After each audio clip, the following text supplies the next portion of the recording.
Good morning, English classes. It's Mr. Vellucci featuring DJ Chrome Dome. Today we're going to go over how to write the intro and conclusion paragraphs for your research paper. Now at this point, you should have your thesis, part 3 has been completed. So, we have our heading, we have our title, our thesis is done, all of our research has been turned into body paragraphs, and at the bottom of this we should have our works cited page. Perfect. So this paper is ready to go. Before we get into how to write the intro and conclusion, I want to show you some slides that we have created here on both the intro and the conclusion paragraphs. So for your intro paragraph, our body paragraphs are TIQA, T-I-Q-A-A. Our intro paragraph is going to be ANT, attention getter, necessary information, and then thesis. Just like our body paragraphs, we're not going to write this paragraph from the first sentence to the last sentence. And case in point, your thesis should have already been written. We wrote our thesis during part 2 after we completed our research.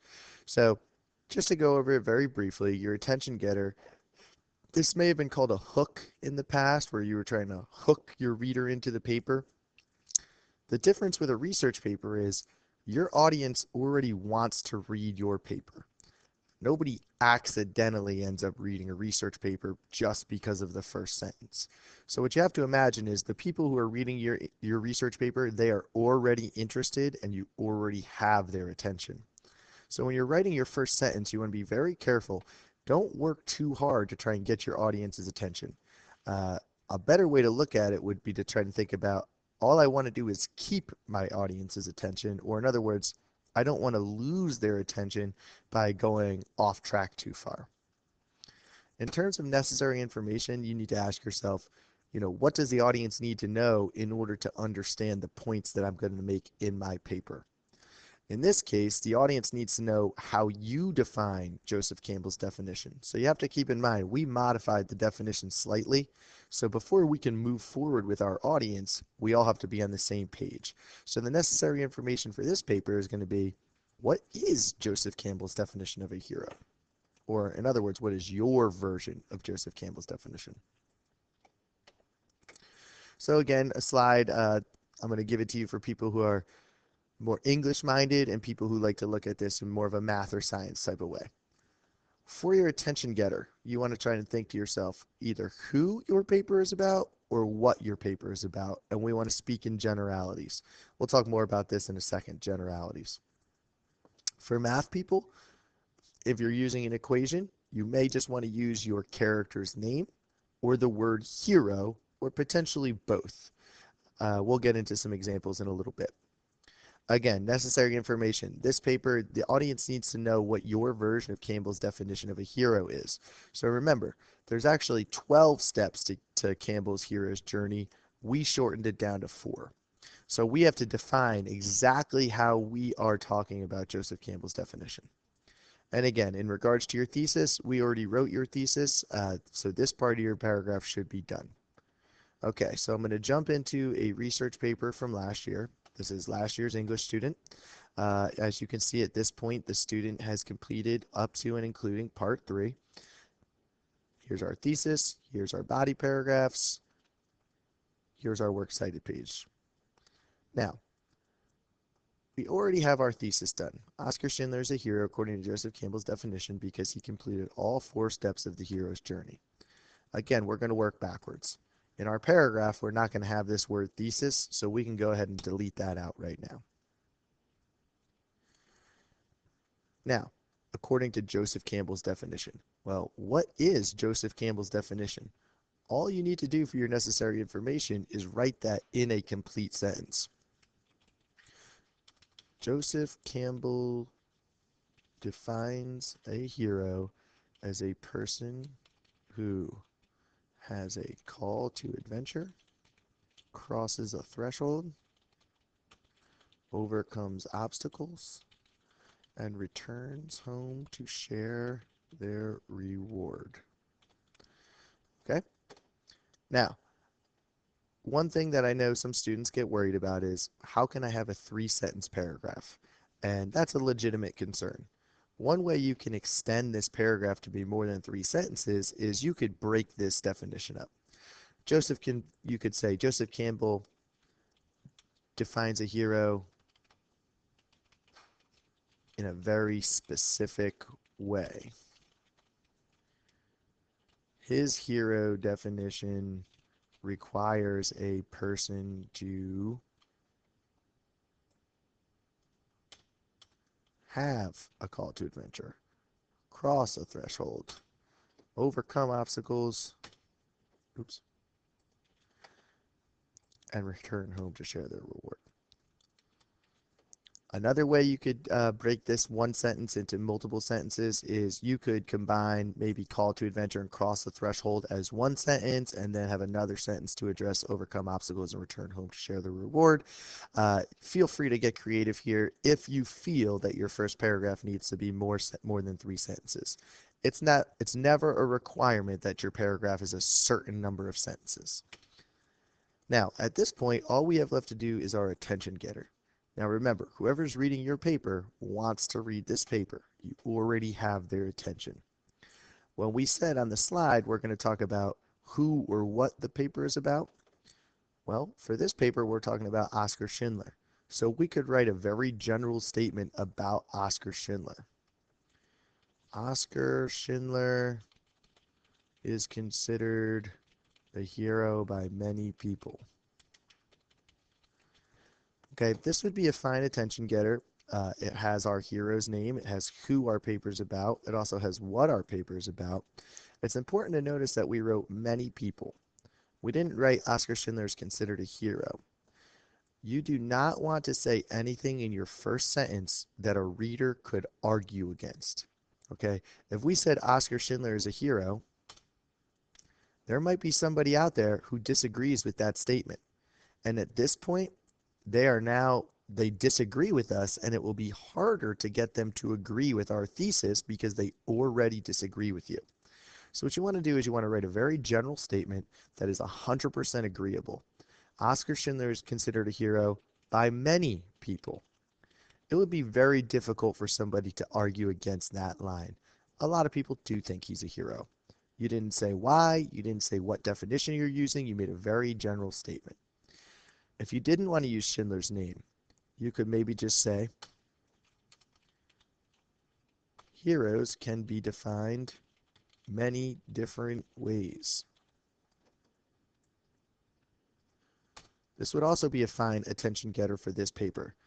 You're talking about what the paper is going to be about. Is anyone going to argue with the statement that heroes can be defined in many different ways? I think everyone would agree with that statement. At this point, none of your readers are going to disagree with you. From this point, you can now get into a more specific definition of a hero, the definition that you will be talking about for the rest of your paper. Okay, so all I'm going to do is tab this in. I'm going to make sure that everything is in the same font and format. And that is your intro paragraph. Heroes can be defined many different ways. Joseph Campbell defines a hero in a very specific way. His hero definition requires a person to have a call to adventure, cross a threshold, overcome obstacles, and return home to share their reward. Oskar Schindler is a hero according to Joseph Campbell's definition because he completed all 4 steps of the hero's journey. At this point, if we were to go back and look at this in terms of a checklist, okay, does it talk about who or what our paper will be about? Yes, it does. It talks about what our paper is about. Does our necessary information make sure our reader is on the same page as us in terms of how we are going to define a hero? I believe it does. Does your thesis tell your audience what you're going to prove during your paper? Again, I believe it does. Oskar Schindler is a hero because he completed all of the steps. At this point, the only thing we have left to complete our paper is to write our conclusion. Your conclusion is based almost entirely off of your introduction and your analysis from your body paragraphs. RRC is the acronym we use for our conclusion. The first sentence you're going to write, you're going to restate your thesis. It's important to notice that we're going to restate and not repeat. So when you go to write this sentence, don't simply copy and paste your thesis to the bottom of your paper. There's a very easy way to restate your thesis without repeating it. I'll show you that right now. Our thesis has a because clause. Okay? Oskar Schindler is a hero according to Joseph Campbell's definition because he completed all 4 steps of the hero's journey. if I wanted to restate this line instead of repeating it, one very easy way to do that is to switch the clauses. So instead of starting with Oskar Schindler is a hero according to Joseph Campbell's definition, start with your because clause. Oops.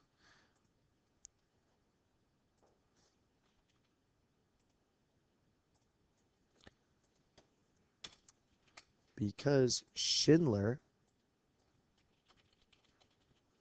completed all 4 steps of the hero's journey, he is a hero according to Joseph Campbell's definition.